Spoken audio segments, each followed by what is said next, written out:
Okay, so what we're learning now is really part two, which we already started on Sunday, but my intention is to try and present it in a way that even somebody who didn't listen to part one should be able to follow and appreciate what we're getting at. So what's the issue that we're trying to address? On the one hand, it's a foundational aspect of Yiddishkeit in general, and certainly something that Chassidus emphasizes, that Hashem is the creator, is infinitely greater than us, something which we cannot relate to and cannot comprehend in our, as Ari says, puny mortal brains. And in the same context, you could put in the idea that our relationship to Hashem's commandments, to the mitzvos of Hashem, are supposed to be done out of Kabbalah soil. You do what Hashem said, not because it's meaningful to you or because you relate to it or anything like that. You're supposed to do what Hashem tells you to do because Hashem tells you to do, and that's the end of it. So that's one side of the coin. The other side of the coin is, and maybe we could put a Shavuos twist on this. We're coming to Shavuos. So Shavuos, it says, Batan Torah vayeret Hashem al Har Sinai. Hashem comes down on Har Sinai, and there's a number of midrashim on this, which scholars of Chabad thought are certainly very familiar with. That before Matan Torah there was a gzeira that the Elyonim and Tachtonim, that the supernal realms and us down here don't connect, and then Vayeret Hashem al Har Sinai, that there's a new order of things that Hashem comes down into this world, and that's of course associated to another medrash which is very familiar to anyone who's ever knows anything about Chabad, of Nisav HaKadosh Baruch Hu liyos dira b'tachtonim. Hashem wants to have a dira b'tachtonim, to make this world, even the most lowly of worlds, a place where Hashem can, quote unquote, be at home. Now, in modern Chabad awareness, we might associate that with putting tefillin on with people in Times Square, but at the root of it, the way the Alter Rebbe explains it in Tanya and numerous other places, it's the very idea that me as a human being, with my finite human intellect, can understand the word of Hashem, can understand Torah. That is dira b'tachtonim. The fact that the Torah comes down from the sublime way that Hashem, we don't understand Hashem's chachma at all. Lo machshavos machshavos seichem, the pasuk says, in the words of the Rambam, we can't understand how Hashem's intellect works. None of that, and that is able to come down into the Torah as we have it, and that me and my brain can understand Torah. That is dira b'tachtonim, right? So, and I think this is not just. I'm elaborating on this because to me this is very important. It's not just a technical thing of what's your whole approach to learning Torah? Isn't it when you learn Torah, when you learn an Indian in Torah, is it just Kabbalah soil and okay, fine, this is what Torah says, or do we try to make it relatable to me? Do we try to make it real in my world? Whether it's understanding the mechanisms of it, understanding the logic of it, understanding the history of it, even understanding it. So many times you're learning Gemara, partial understanding the norms of I don't know, of eating habits in those days helps you understand the Gemara better, right? Just an example that came up recently about Birchas Hamazon Tu'una Kois, that you have to bench. So somebody was saying this further, that once upon a time where there was no such thing as having a meal without a beverage, so if you're drinking a beverage, you're drinking wine throughout the meal, so then it's disrespectful to bench without a kois. But nowadays that we have clean water readily available, so it's very common nowadays that people have a meal without a beverage. So it's less disrespect. You can understand, right? So that's just this random example of this type of thing where that's our whole approach to learning Torah, and also to the things that I do, right? There's certain things that I do. I don't know, I exercise, whatever, any activities, mundane activities that I do, I have a relationship with them more than just I'm doing this because I have to do it. And that's supposed to be our relationship with mitzvahs. I'm supposed to relate to it. I'm supposed to understand it. It's supposed to jive with me, right? So you have these two sides of the coin. On the one hand, we don't understand Hashem. Hashem is infinitely greater than us. And on the other hand, Hashem al Har Sinai, Hashem wants us to have a personal, meaningful passion in Torah and mitzvahs. And how do these two things go together?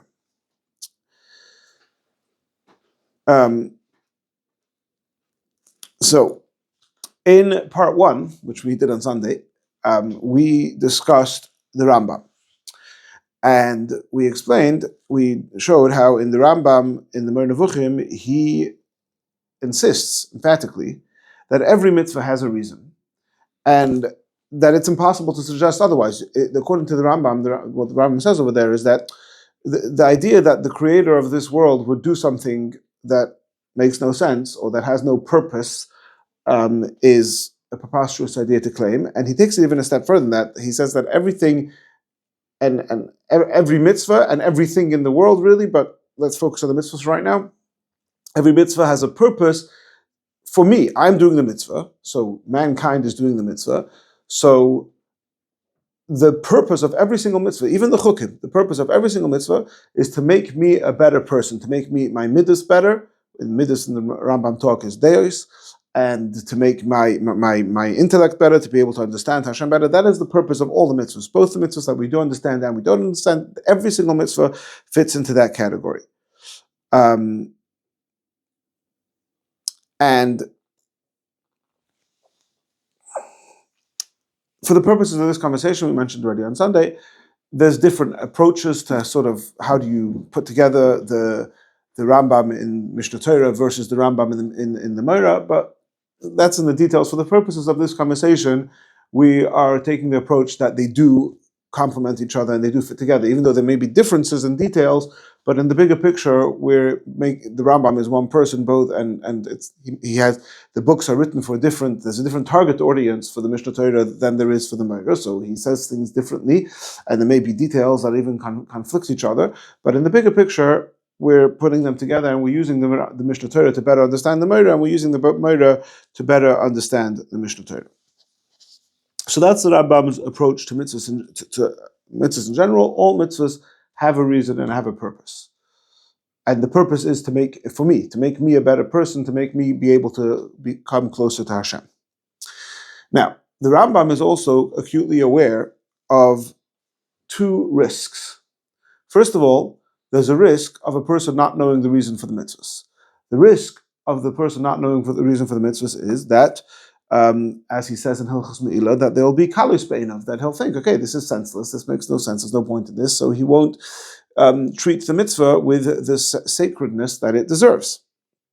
Or, as he says in perhaps more in the language of Hilchos Tmura, and we said in the Moreh, whatever, the mitzvah is going to be meaningless to you. In other words, there's really two sides to this risk, two aspects to this risk. One aspect is that you won't keep the mitzvahs properly because you think it's senseless, and the other is not that you won't do it as much as we don't want you to just do it like a robot. That's, as we said before, we want you to do the mitzvahs because they're meaningful to you and you relate to them. So that's the issue, that's the challenge that we have with not knowing the reasons. And the Rambam says it, even if you don't know the reasons, you still have to keep them carefully. But that's the challenge. And the risk is maybe the wrong word. That's the challenge. The challenge with not knowing the reasons as such. Are you saying both those reasons are the reasons the Rambam holds? Those are two challenges with not knowing the reasons for the mitzvahs that the Rambam is aware of. Right? And one, I'll be careless about it because I don't know what I'm doing. You'll think it's okay, it's something. There's no reason not to wear wool and linen, so I'll start wearing wool and linen. And the other is that you're talking not going to wear wool and linen, but it's going to be minasaf v'lachutz. It's not going to be meaningful to you. I want the mitzvahs to be meaningful to you. I don't want them to be super, again, especially in the language of Chassidus, this is very, right? I don't want it to be superimposed on you. I don't want you to do it with Kabbalah soil, just to do as I say. I want you to relate to this. I want you to have the same passion in not wearing shatnez as you have in not eating carbs. But that understanding of it by the Rambam, is that in Moreh Nevuchim or in Hilchos Me'ilah? It's not in Hilchos Me'ilah, it's more in Hilchos Tmura and even more in Moreh Nevuchim. Now, on the flip side of that, there's a risk if you do know the reasons for the mitzvahs. And the risk if you do know the reasons for the mitzvahs is, as the Gemara says with Baal Shlomo HaMelech, we discussed this on Sunday, that if you know the reasons, then there's a risk that you might come to say, well, okay, that reason doesn't apply to me, I'm better than that. So in the example of the Gemara says, Lo yarbu le'noshim, shelo yosu levavoi, and Shlomo HaMelech says, okay, I can marry many women and I'm immune to the problem of the yosu levavoi, and it turns out he was mistaken. So that's the issue. That's the problem if you do know the reasons for the mitzvahs. And however, nevertheless, the Rambam is of the opinion that it is important that you try to understand reasons for the mitzvahs.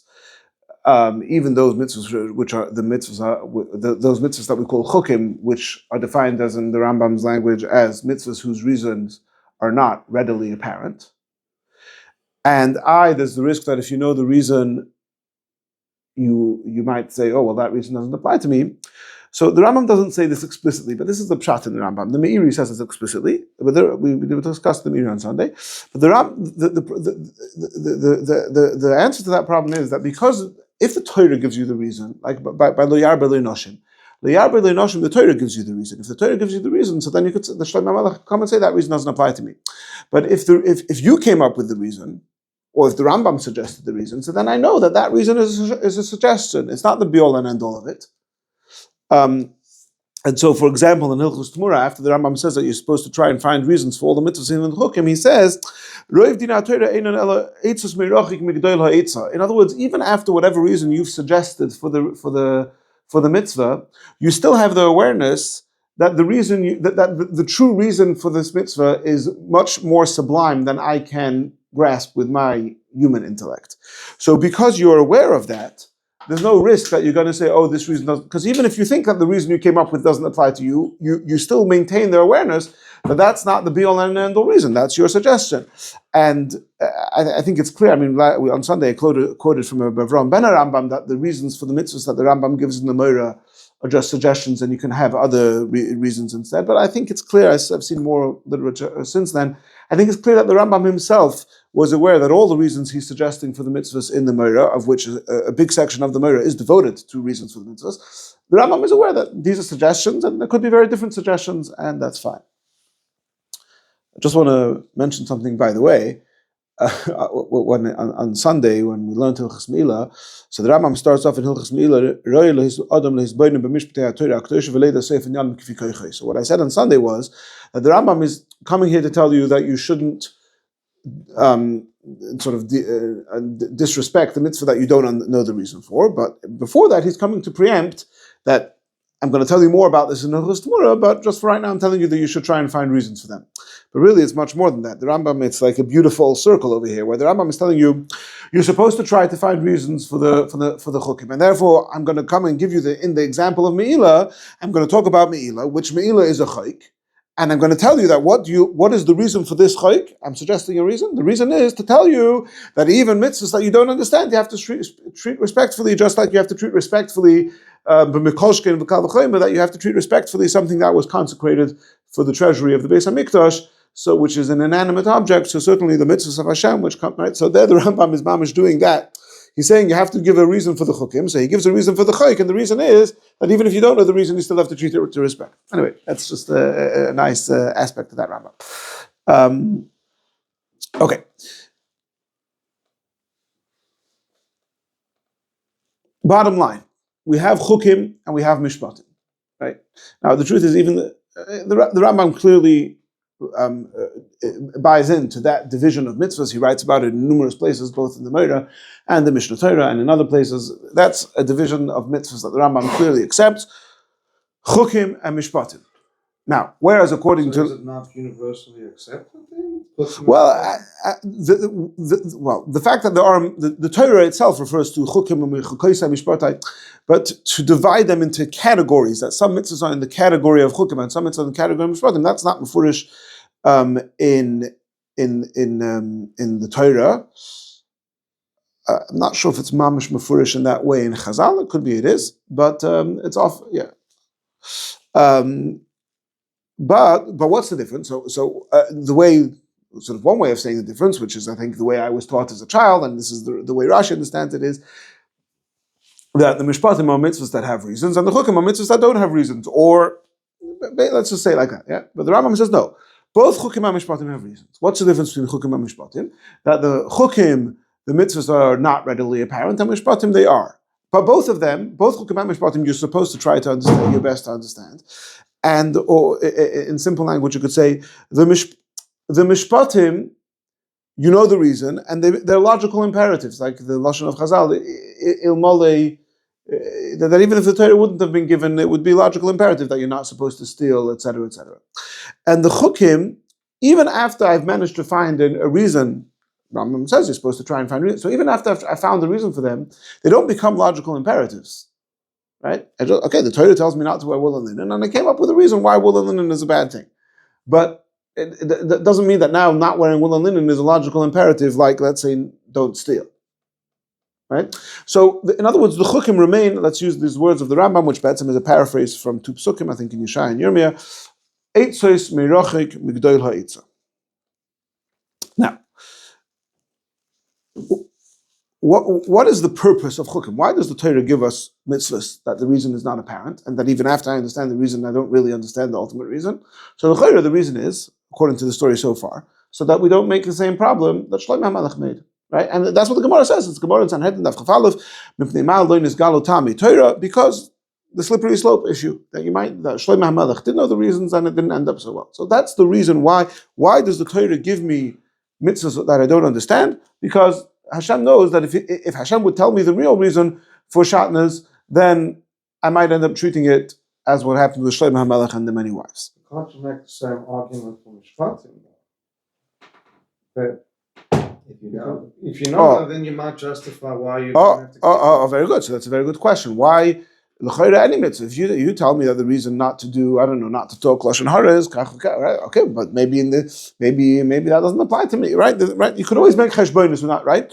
So, but Emma says that's a big part of what we're going to hopefully get to address by the end of the Indian tonight. Okay, now so until now, I mean, I've added a number of details here and there, but on some level, everything I've said until now is somewhat of a summary of what we already touched upon in part one. Now, on Sunday, we ended off with somewhat of a cliffhanger, right? And that is that in, let's say, for example, in Rashi, it's Mefurash Hazoi, that there's no reason for chukim. Why does Hashem give chukim? Just lahidi Hashem avodav. In other words, there is absolutely no sense in not wearing woolen linen. Any reason that you could suggest for it is silly. It's just so that you could demonstrate that you are an Eved Hashem. Or Hashem.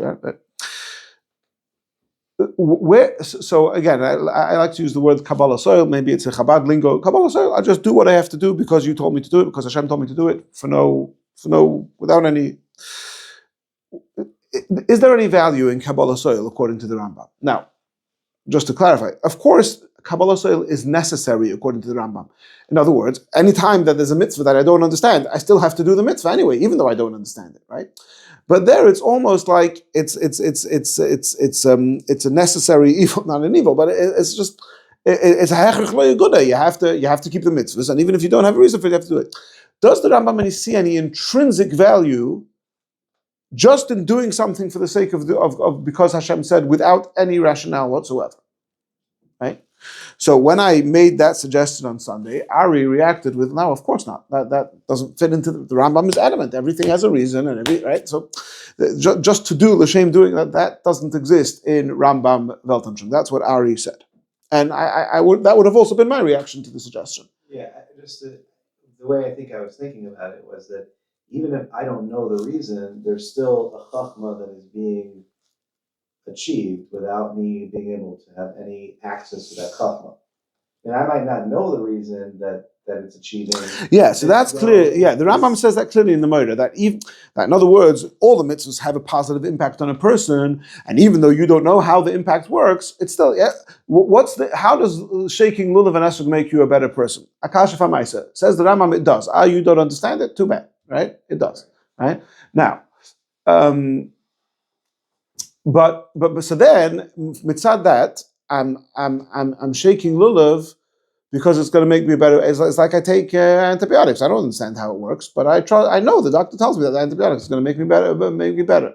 So I'm going to do the chukim. It's going to make me a better person, right? I to use Rambam language, I know that Hashem has a chachma to his mitzvos. I might not know what the chachma is, but I know by doing this, I am in some way connecting to the chachma of the chachma. Right. So that anachanami, that's all obvious that the Rambam would agree with that. But what I'm trying to get at over here is, can we take the Rambam a step further? Now, I don't want to get too sidetracked, but often, certainly in Chabad Torah, there's often this idea that whatever concept al pi Chassidus can fit with it, or al pi Kabbalah, al pi whatever can fit with the Rambam as well. And some people, and I can understand, get a little bit uncomfortable. Like obviously the Rambam is not a Makubal, and so sometimes another way to express the same concept is, I'm trying to present here an idea of Chassidus or an idea of Kabbalah or something, right? Can that fit into the world of a Rambamist? In other words, you are a Rambamist and you are inspired and influenced by the Rambam's Mahalach HaMachshava, whether it's the Rambam's Mahalach HaMishnah Torah or Meravuchim or both. And now I'm coming with this idea, and can this fit into your world, right? So we're going to make the Yukim in the Rambam this way or that way. That's part of the puzzle, but it doesn't have to. You don't have to sort of buy into the whole. I mean, there is this Masorah out there that the Rambam at some stage in his life did learn Kabbalah, and I think the Rebbe had an interesting relationship with that idea. Certainly, in the later years, the Rebbe actually quoted that idea, as is well known that the Rambam. But certainly in at other stages in the Rebbe's life, the Rebbe. I think I saw one place where the Rebbe strongly rejects the idea that the Rambam could have possibly known Kabbalah. But whatever, I'm trying to say we don't really need to get into that now. We don't need to sort of be so rigid about it. It can just be more of a, can you have a Rambam mahalach to life and also embrace the ideas that we're sharing tonight? Now, as I mentioned on Sunday, the Rebbe spoke about these Rambams in the Sikha of, Parshas I think Tafshim Zayin, and the Rebbe said. So in the transcript, in the Yiddish transcript, which is supposed to be verbatim with Shabbos, but as much as possible a verbatim transcript of the Sikha, the Rebbe says, that nobody notices this, and it's not clear in the transcript which aspect of what the Rebbe is talking about nobody else noticed, but I think it's what I'm about to say now, and I've perused, I would say, quite an extensive amount of material on this topic, even very contemporary from contemporary Rambamists, scholars in Israel, etc. And from what I could tell, none of them have included the following Rambam into the equation. And this Rambam is in Shmoyne Prakim. So Shmoyne Prakim is the Rambam's. It's part of the Rambam's Pirush HaMishnah. It's part of the Rambam's commentary to the Mishnah. It's his introduction to Masechtas Avos, which is Shmoyne Prakim. It's 8 chapters.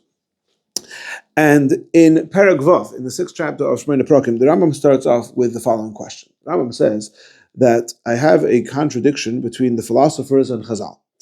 The philosophers say, and I'm going to read here the Lashon of the Rambam. Of course, this was written originally in Arabic.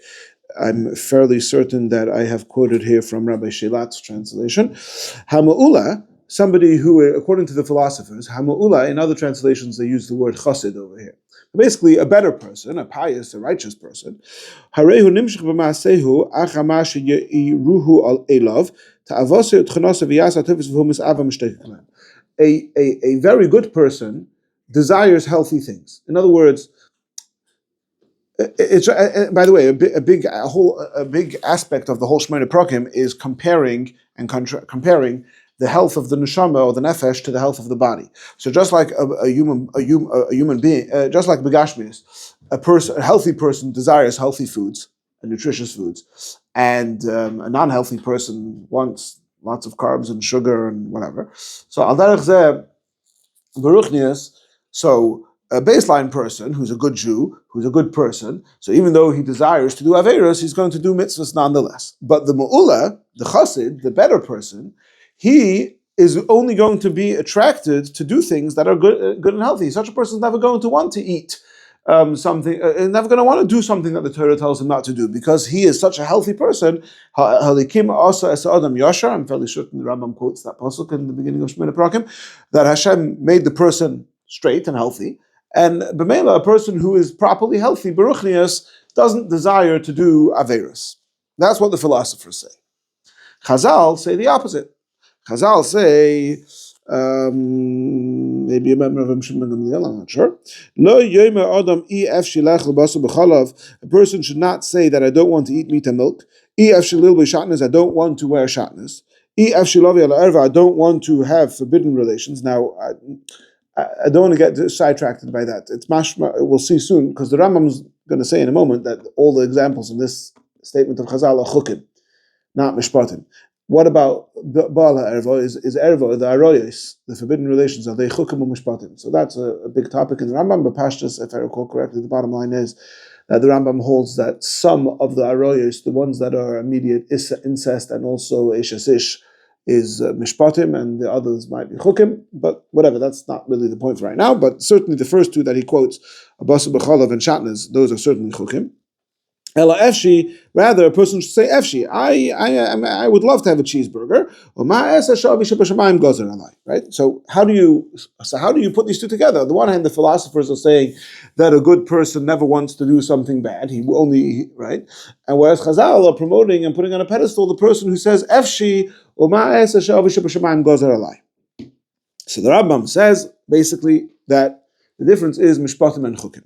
When it comes to mishpatim, in other words, things which is obvious to everybody that they're bad, such as shvichas damim, murder, gneva, stealing, vahina, etc., vehezek l'misha lo hira, g'mul alametiv, etc., and disrespecting your parents, all of those things. That's where we accept what the philosophers say, that a healthy person doesn't want to murder. A healthy person doesn't want to steal. But when it comes to the chukim, then we say, oh yeah, that's the lashon I was looking for before. Okay. Whereas when it comes to chukim, then we say no, that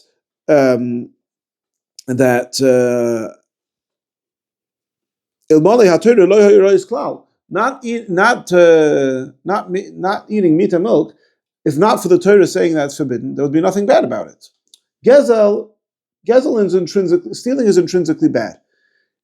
Eating meat and milk is not intrinsically bad. It's bad because the Torah said it's bad. So when it comes to those mitzvahs, then we say that the highest level is where a person says Efshi or Ma'aseh Sha'avisha B'Shamayim Gozar Alai. Now, so from this Rambam, says the Rebbe, from this Rambam, it seems that the purpose of chukim, the purpose of Hashem not giving us the reasons for the chukim is not just so that we shouldn't make the same mistake that Shlomo HaMelech made. The purpose of the chukim is so that we should behave, and again to use Chabad jargon in the bittul with Kabbalah soil, that we should behave in a way that I am going to not do something, I'm going to refrain from doing something for the sole purpose of Isha B'Shamayim Gozar Alai. There's no other reason for it. I'm only not doing it because I don't relate to this, I don't find this meaningful. I'm only not doing it because Hashem told me not to do it. Right? Now, it's not a stira. Both are true. On the one hand, I'm in other words, on the one hand, I'm supposed to try and find a reason for the chukim. I'm supposed to try to make them relatable to me. But there's an intrinsic built-in handicap almost that I know that I'm never going to be able to fully comprehend. They're always going to remain eitzes merochik migdola eitza, and then I say, okay, you have to do it because Hashem said so. Now, the truth is that so this is the big sort of chiddush that for some reason other people who discuss the sugya don't seem to bring in this nakuda from Shemona Parakim. The truth is that there's another diuk in the Rambam Mishnah Torah which kind of could bring you to a similar result. And that is in Hilchos Yesodei Torah Perek Hey, where the Rambam talks about Kiddush Hashem. So he says that if a person refrains from doing an avera, there's different, Kiddush Hashem means different things in different places over there, but one of the definitions of Kiddush Hashem is that if a person refrains from doing an avera, lo mipnei davar ba'olam, not for any other reason, lo pacha, not because of fear, v'lo yira, not because he's, or lo levakish koved, not because he's going to get attention for refraining from avera, elo mipnei habayir baruch hu, only for Hashem. And the example he gives there is Yosef HaTzadik, which was an Ashes Ish, so that's Mishpatim. But, so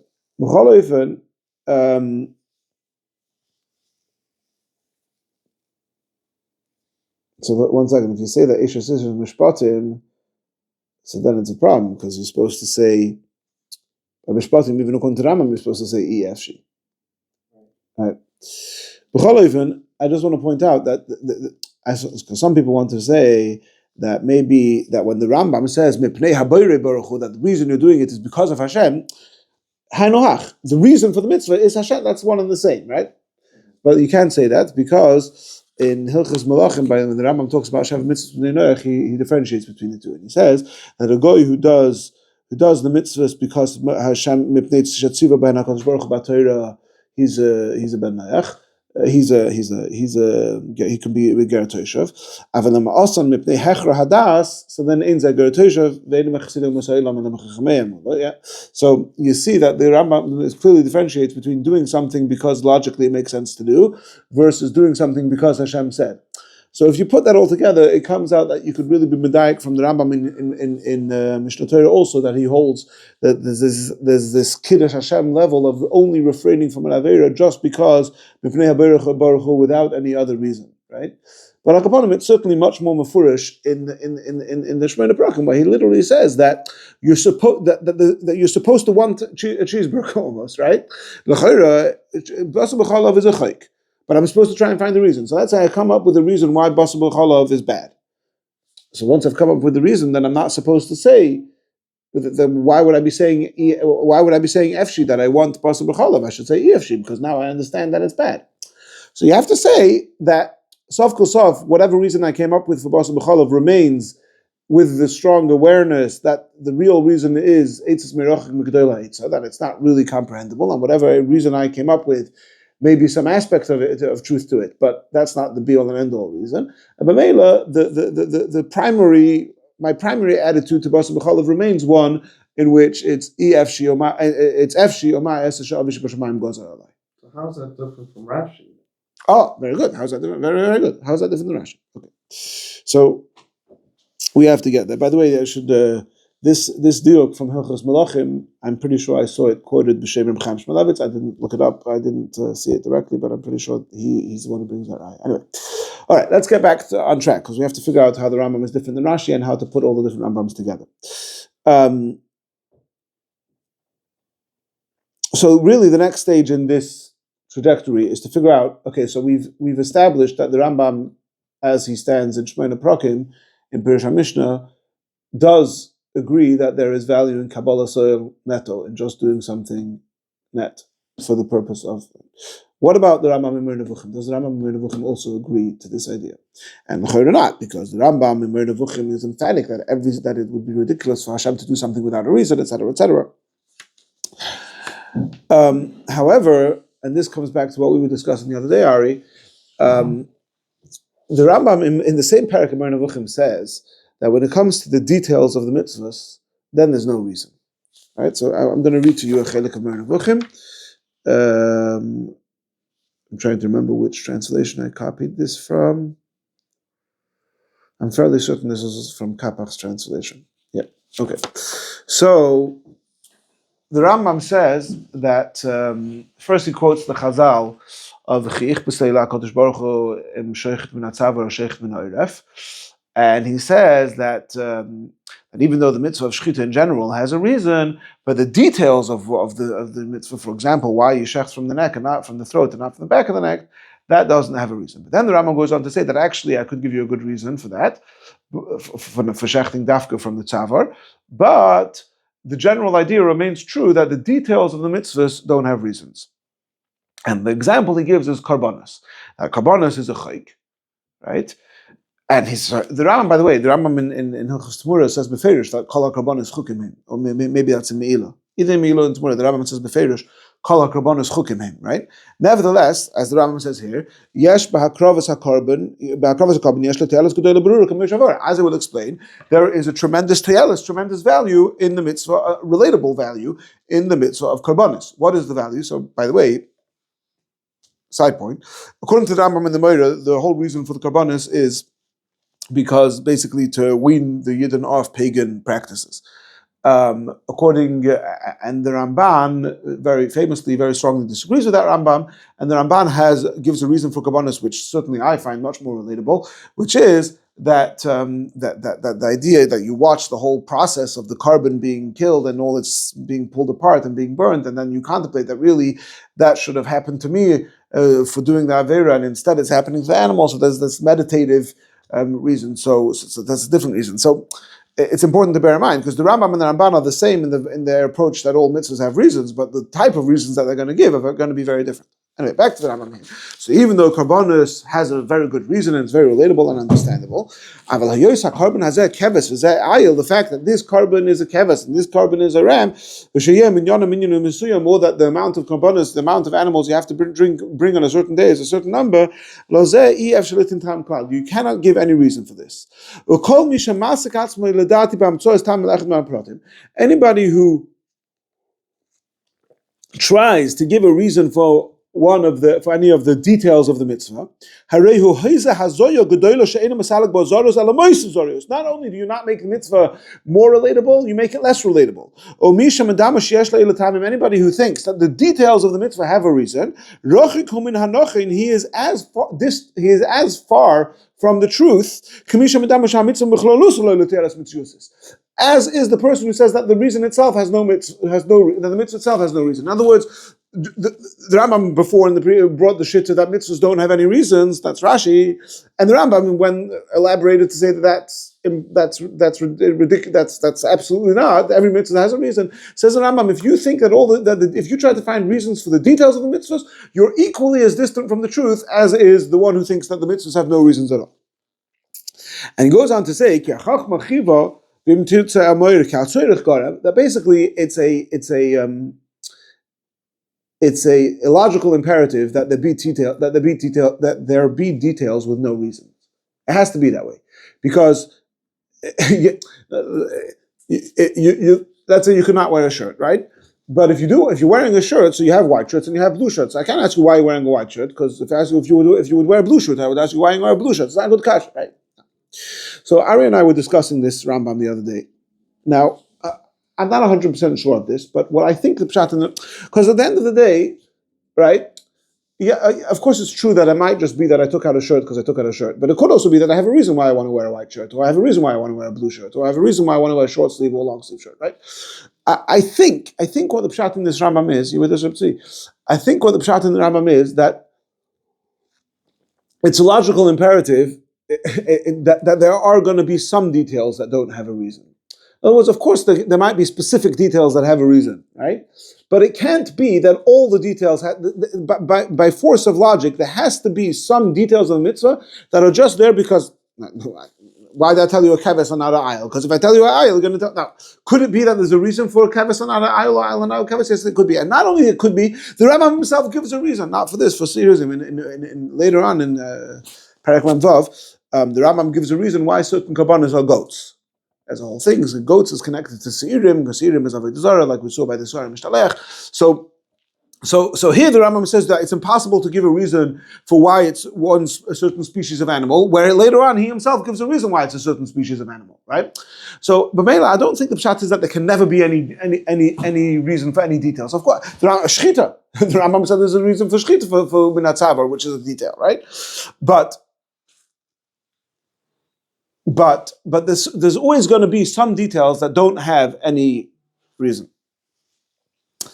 Now, I want to sidetrack a little bit, because I think that, the Moira, I think there's a fundamental issue over here that has to be taken into account when we talk about what's the Rambam's true opinion, right? Now, whatever your take is on the Moira versus the Mishnah Torah and to what extent they go together or not, there's no question that the Moira is written in a very esoteric language, and that there's no question that there's a lot more than what meets the eye. There's a lot more going on beneath the surface. Now, in the introduction to the Moira, the Rambam writes that sometimes you read a sefer, and there's within the sefer itself there's contradictions, and the Rambam goes through various reasons why there could be a contradiction why would there be a contradiction within the same author, and he writes like this: Hasibah Hashvius. The seventh reason he gives a number of reasons. The seventh reason for an internal contradiction within a sefer is that there is something very deep. That the author needs to hide part of this very deep thing and also reveal part of it. as advarim boy lefi anochas hakdama musiyamos yigam adoich mokem achal hamshich advarim boy lefi anochas hakdama hasiseres l'shena. Because the author is not really giving you the full picture, and he's intentionally obscuring something, so, but then there's other things that he does want to tell you. So sometimes he's going to tell you one side of something, and one time he's going to tell you another aspect of it, but because he's never giving you the full picture, those two things are going to appear as if they contradict each other. Because let's say they have 2 points, and those 2 points are contradictory. In order that they shouldn't contradict, you have to have the third point, but the author doesn't want to give you the third point, because that third point needs to remain obscure, because this is not appropriate for this target audience. Okay, so the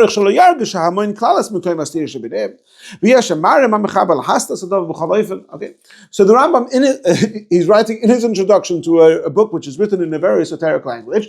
He's telling you, know ye, there's going to be things here that don't fit, and the reason is because I can't tell you the whole picture.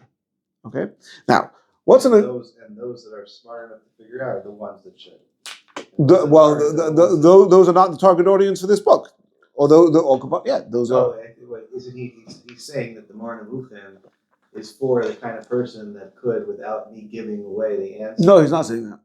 No. I don't think he's saying that. No, essentially he's telling you that within the Moreh there's going to be stiras, and the reason is because I can't give you the full picture.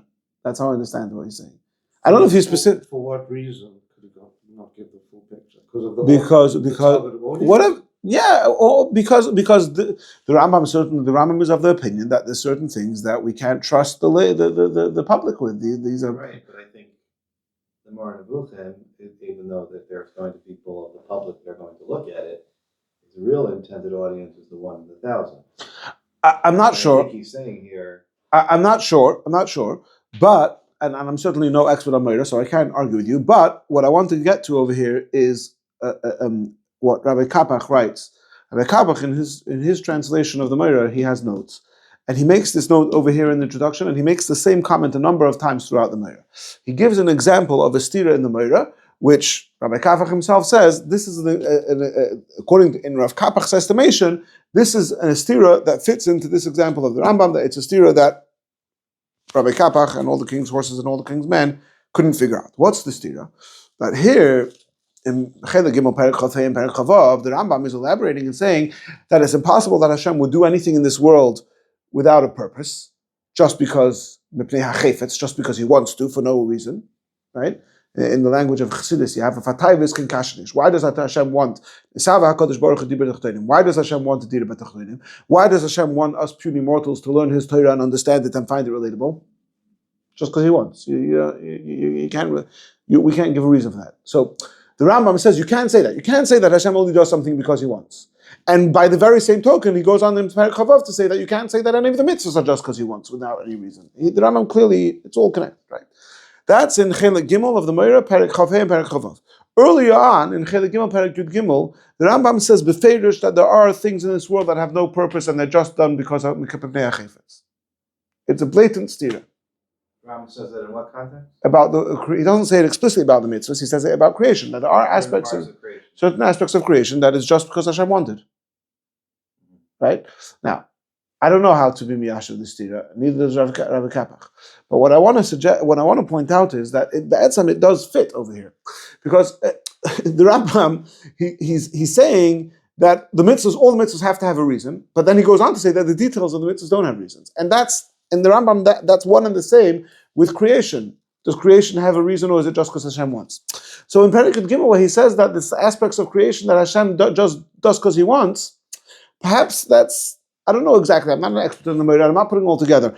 But just like there's a stira and there's some truth in some context, it's true to the Rambam to say that there are details in creation that are just because Hashem wants, which don't make any sense. So the same is true of the mitzvahs, that even though I'm telling you that all the mitzvahs have to make sense, I'm also telling you that there are details within the mitzvahs that are just because Hashem wants. So even though the way the Rambam says it in Perek Chavav is not that the details don't have a reason, it's just because Hashem wants. The way the Rambam says it is because there has to be. You can't ask me why, because if I tell you the keves, you'll ask me why not an ayil. If I tell you the ayil, you'll tell me not the keves. So in other words, the way the Rambam presents it in Perek Chavav, the reason why there's details that don't have any reason is because that it's just a logical necessity that there's going to be details that don't have a reason, right? Why are you wearing a white shirt today, not a blue shirt? Face this, whatever. I just took out a shirt. But but if you put it together with the Rambam in Perek Yud Gimel, perhaps there's also truth in the Rambam on some level to say that the details of the mitzvahs don't have a reason, and then it's not just because ha'hechrech that there has to be details without a reason. It's because why is there 7 carbon sheep on a carbon musaf, and because Hashem wanted chayfetz without any reason. Now, when you talk about doing something just because Hashem wanted, right? So sometimes if you want something just because you want with no reason, so I might disrespect that. I say, if there's a reason why you want me to do some things, then okay, then it's gonna. But stam because you want, who cares what you want, right? But that's because you're a human. Not who cares. If I care about you, maybe I'll do it. But to me, when you want me to do something with a reason, that's more compelling to me than if you want me to do something without a reason. But that's because you're a human being. So if you want me to do something just because, whatever. But when Hashem wants me to do something just because, that's the deepest you can get. That's the closest you can get to Hashem Himself. This is Hashem Himself beyond, Hashem, the infinite Creator, and He wants me to do something just because. That's not a reason to dismiss it. That's a reason to give it even more attention. Yes?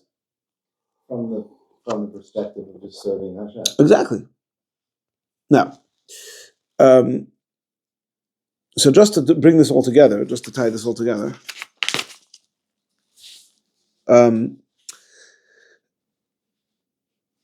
so before we ask the question, what's my attitude to chukim supposed to be? Is it supposed to be that I'm trying to find a reason, or is it supposed to be avisha b'shamayim gozer alai? So I said, okay, both are true. On the one hand, you're supposed to have.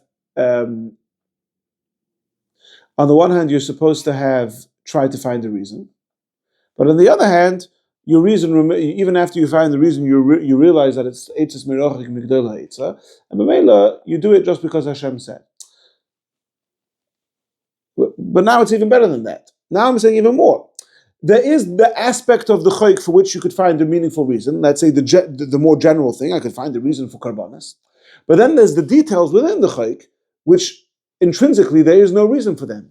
And it's concerning those details which the Rambam is telling you in Shmei Prakim that you're supposed to say, Efshi, or ma'aseh sha'al visha b'shamayim gozar alai. The whole language, gozar alai, is mashma that it's just a gzeira, that Hashem's telling me to do it, not that it's a good thing to do, right? In other words, both are true, and it doesn't have to conflict at all. On the one hand, there's the bigger picture. There's a mitzvah Indian here of karbanis, and I'm supposed to find a reason for the karbanis, and the Rambam gives me reasons for karbanis, and the Rambam gives me different reasons, and there's technical reasons, and there's meditative reasons, and there's all sorts of reasons and aspects of karbanis that a person could find something to relate to in them. But then there's the details, and the details are things which you cannot find any reason for. And concerning those things, we tell you that your attitude is supposed to be just do it because Hashem said. Efshi or ma'aseh sha'al visha b'shamayim gozar alai. Now, this, Reb Tzvi, comes back to what you said before. Because in addition to the whole notion of chukim all fitting into place really nicely now, according to the Rambam, the truth is that this is true of mishpatim as well. So we asked before that if I give you the reason for the mitzvah, there's the slippery slope issue that you might come to say that. So why is that a reason for mishpatim? Gezel is relatable. Right? So you have the same issue with mishpatim. The answer is that with all mitzvahs, there's details that are not relatable, that are not understandable. Even those mitzvahs which are mishpatim, which you do understand the reason for, there's always going to be details of a mitzvah that are not relatable, and you only have to do them because Hashem said. And this fits, by the way, very nicely with the shit of the Sefer HaChinuch says in a number of places that I'm only giving you that the Sefer HaChinuch goes through every reason. Mishar Shem Mitzvah, he gives you reasons, but it's just those reasons are just how do you say? They're partial reasons. They're never the reasons that you find for the mitzvahs, even for mishpatim, are never going to be all encompassing. There's always going to be a time where you think it's a good idea to murder, and the Torah is going to tell you not to, or to gezel, or whatever, right? Now, so Mamela, so what's the difference between mishpatim and chukim? It's degrees. In other words, a chayk remains something that this is something that I don't relate to and that doesn't make sense to me, but there might be certain aspects of it which I could find reasons for, and mishpatim is the other way around. Mishpatim begadol is the thing that makes sense. Don't steal, but there's always going to be details of the mitzvahs that are beyond human reason. So, and what's the attitude to both of them? The attitude to both of them is both. When you do a mishpat and when you do a choik, it's necessary to have both aspects. On the one hand, you have to have the aspect that this is personal and meaningful and relatable to me, and I don't. And concerning those details, you're supposed to say efshi, like the philosophers in Perek Vav of Shmira Prakim. And then there's also going to be right. So, for example, the Bali Musar often give these examples. Right, when you give tzedakah, or when you pay schar sachir and you give this guy a salary on time, are you supposed to do it because it's a mitzvah? You're supposed to actually have Ahavas Yisrael and actually care about this person and give him money, or is it just supposed to be l'shem yuchad, I'm giving him the mitzvah? Right? No. And the Lubavitch, I like to say, are you supposed to put on tefillin with the guy because the Rebbe told you to? You're supposed to put on tefillin because the way the Rebbe taught you, you now care that person should put on tefillin, right? So Ari only does mitzvah because the Rebbe said. He don't. But also Hashem has something to do with it. That's a Rabbi Epstein where he was putting on tefillin with somebody and with a barber, and somebody else came in and he got all annoyed that he was waiting for his turn in the barber. So he said, "You want him to put on tefillin?" So Rabbi Epstein, I thought Hashem wanted him to put on tefillin. Anyway, so Hadarin Ninanenu, right? But so the bottom line is that both are true. That with every mitzvah, you're supposed to relate to it, and you're supposed to give tzedakah because you really love that Jew and you want to help him out. And also, there's always has to be this underlying awareness of this is not because it makes sense to me. And certainly there's going to be details which you always have that with chukim, those details are going to be more. With tzedakah, hopefully that's not the case. But even if you manage to find a reason for shatnez, there's always going to remain an element of it which remains begeder efshi. Now,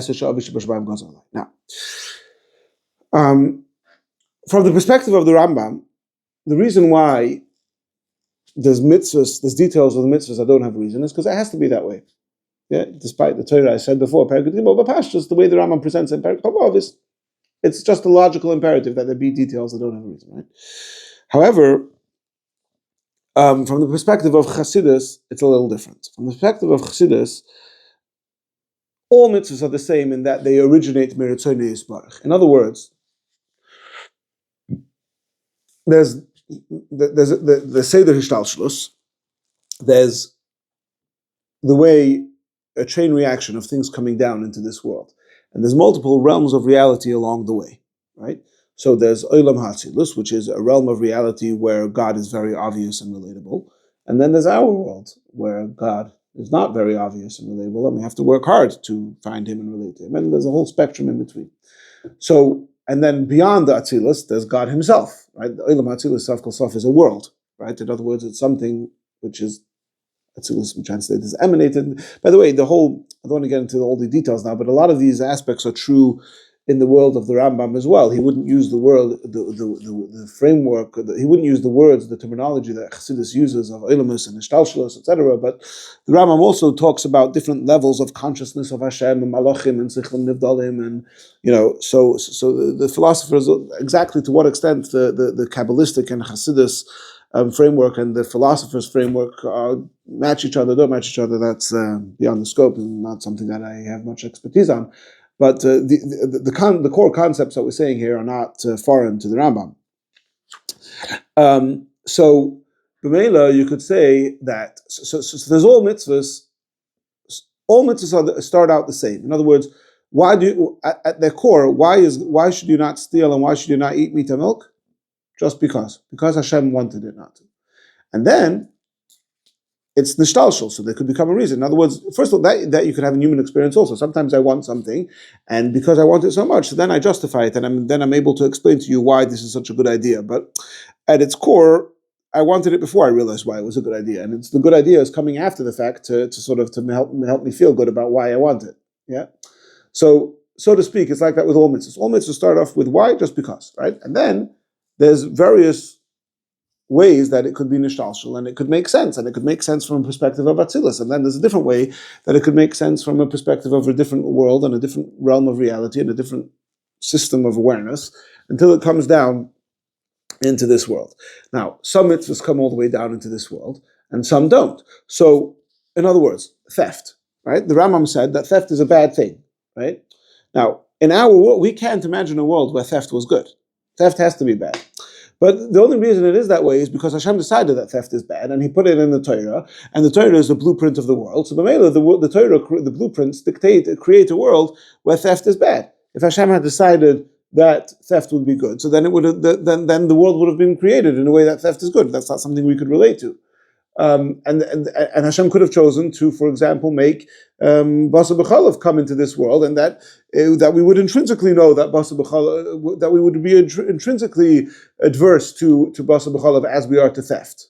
But Hashem chose not to. Hashem said, no, Basa B'chalav is going to remain, again, to use Chassidus language in Chochmah D'Atzilus, but the point is that from a perspective when you're in a realm of reality where God is very obvious to you, so then it resonates with you that Basar and Chalav don't go together.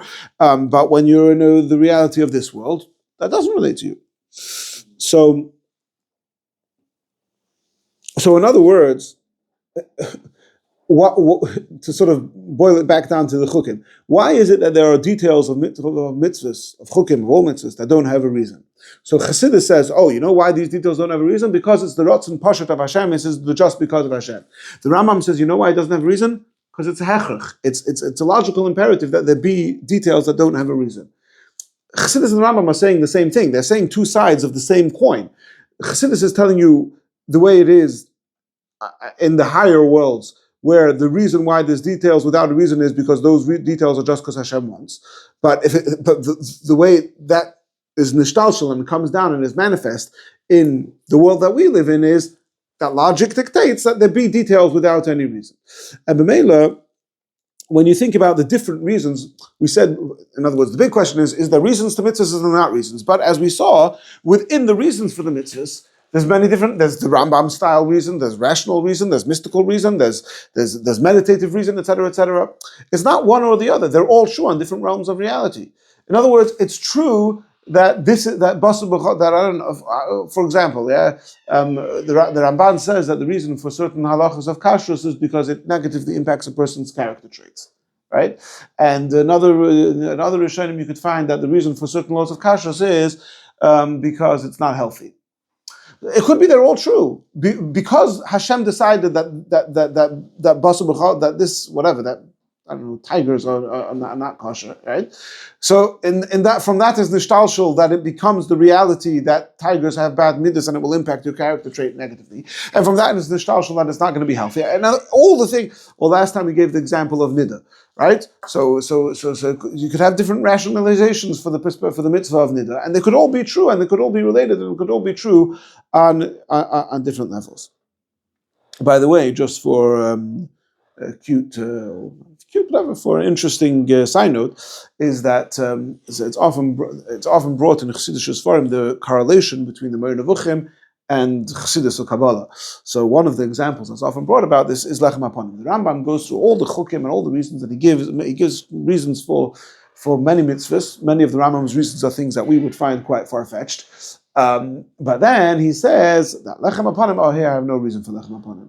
So I saw that some people want to say that he doesn't mean that there's no reason for Lechem Hapanim. He means that there's the detail of Lechem Hapanim that there's no reason for. But Pashtus, the simple reading of the Rambam, the way everyone understands it is that he says, so Alafreng the Kasha, what do you mean? Like you came up with, you couldn't come up with anything for Lechem Hapanim. Not only that, there's other students of the Rambam, Ben Timpun and others who Beferish do give reasons for Lechem Hapanim. So why could the Rambam not come up? So one of the places where this is brought is there's a sefer from the Ishbitzer called Beis Yaakov, and there's a haktomah to the sefer written by his son, who's the Radziner Rebbe of Tchelas fame. And so he writes over there that the reason, you know why the Rambam couldn't come up with a reason for Lechem Hapanim? Because in Olam HaTzilas there's no reason for Lechem Hapanim. So I don't know if you ever said the Asad al-Sudasa, Asad al-Sudasa, of Shabbos day, it's printed in the Zmiros. Over there, you ever say it? So over there it says Yigal Elon Tami de Visrei Sanami, Hashem to reveal the reason for the tresa for the 12 breads. Yeah? So we don't have the reason. So says the Ishbitzer or the Radzina that I think he says it b'shem his father that because in Olam HaAtzilus there's no reason for Lechem Hapanim, That's why the Moreh Nevuchim couldn't come up with a reason, because all the reasons in the Moreh Nevuchim are the other side of the coin of the reasons they were the way they of the perspective as they are in supernal world. So if in the supernal worlds it remains hidden, so then obviously it's going to remain hidden in this world as well. To sort of wrap it all up and bring it to a close, the bottom line is that Sai when it comes to Chukim and Sai when it comes to Mishpatim. Let's talk about Chukim. I think Mishpatim is kind of obvious. On the one hand, the Mishpatim are relatable, and you have to remember that even if you think you know better, you don't. Fine. When it comes to the Chukim, it's on the one hand, we're supposed to try our best to make them relatable, and that's the whole idea of Vayerat Hashem al Har Sinai, that Hashem comes and wants to be present in this world. He wants a dira b'tachtonim. He wants us to be able to understand Torah in our minds and to make it real and sensible and relatable to us, and to make and Yiddishkeit should be relatable, and everything should be integrated. It shouldn't be that I have my. I mean, we spoke about this in the past about what the Friedrich Rebbe wrote about modern orthodoxy, right? It shouldn't be I have my identity and then I have to superimpose Torah, Mitzvos, and Yiddishkeit onto my identity.